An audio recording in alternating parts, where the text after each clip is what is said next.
issues, especially the Ebola outbreak, is dominating much of the discussions at the U.S. Africa Leaders Summit. Joy Phumaphi is the executive director of the African Leaders Malaria Alliance and a former Botswana Minister of Health. And she joins us now from Washington, D.C. And welcome to our show. Thank you. Thank you very much. Joy, what are some of the key health issues on this year's agenda at the 214 African Leaders Summit? Of course, we know Ebola will be there, but that's not the only issue that we're talking about, is it? Definitely. There has been discussions on Ebola. I attended one session where the president of Guinea, for example, was reporting on what they are doing. But there are other issues on the agenda. There are the communicable diseases, which are, part of the MDG agenda, the HIV/AIDS, tuberculosis, malaria. And there is, of course, maternal, newborn, and child health. And there is a focus on nutrition and on research in global health. So these are the other issues that are being, spoken about on the agenda, and where we are seeing the relationship or the partnership between the U.S. Government, the people of the U.S. in terms of civil society and the private sector, and Africa. Joy, I just want to ask you, there are two things that we hear about a lot when it comes to Africa. Of course, HIV and malaria. And I'd like to know, where are we first in the fight on HIV in the continent of Africa? Are they winning the fight there? Well, the situation is definitely much better than it was in 2000, when we were just starting the war against HIV/AIDS. There's been tremendous amount of progress.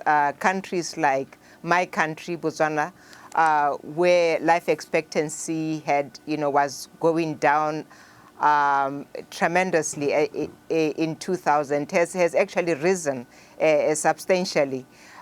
We are seeing people who had no hope, of surviving an infection from the epidemic now living much longer. We have reached coverage levels with prevention of mother-to-child transmission of well over 90%. And the big challenge right now is actually turning off the tap. That is stopping new infections. That is the biggest challenge, because for so long as new infections continue to occur, the bill for treatment is going to continue to rise.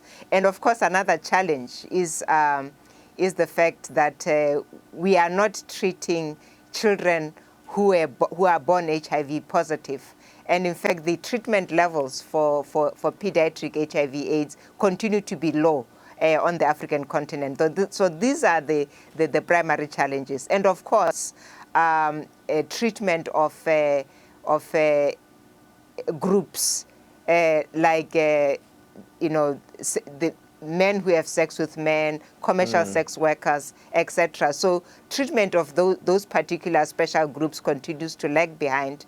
And these are the areas where we need to focus our attention. Right now, it is going to be extremely difficult for us to afford to continue to treat and to control the HIV/AIDS epidemic until we actually turn off the tap. So I think we need very, very, very urgently to have an HIV/AIDS-free generation.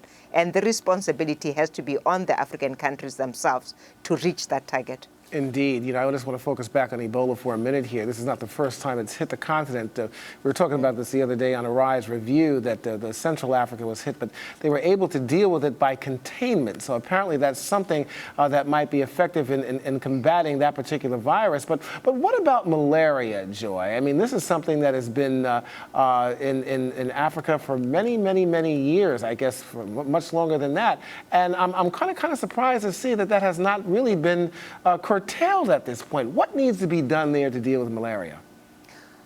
Malaria control has been a priority for the African continent, as you say, for decades, perhaps centuries, even before we started having very solid relations with the West.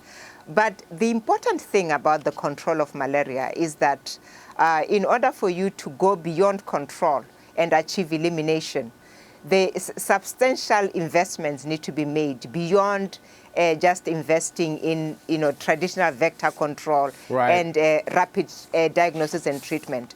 So, but there is a vision within the African continent which is referred to as Agenda 2063. Well, Joy, we've run out of time. I'm sorry. Investment money is the key, and thank you so much, and we'll certainly be watching this.